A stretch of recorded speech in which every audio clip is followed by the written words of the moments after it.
ఎవరు కదలొద్దు, శ్వాసనే గమనిస్తూ ఉండండి. లోపలికి వెళ్ళే ఉచ్ఛ్వాస నిశ్వాసాలని గమనిస్తూ ఉండండి. ధ్యానం అంటే శ్వాస మీద ధ్యాస.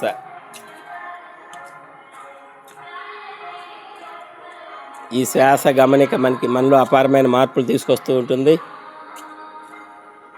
శారీరక రుగ్మతలన్నీ తొలగించబడతాయి. మానసిక ఆందోళనలు, భయాలు అన్నీ కూడా సమూలంగా తీసివేయబడతాయి. నిత్యానందంగా జీవించగలుగుతాం.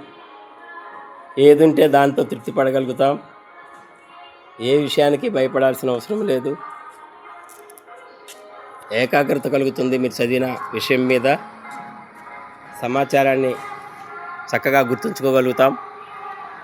గుర్తుంచుకున్న దాన్ని నిర్భయంగా రాయగలుగుతాం.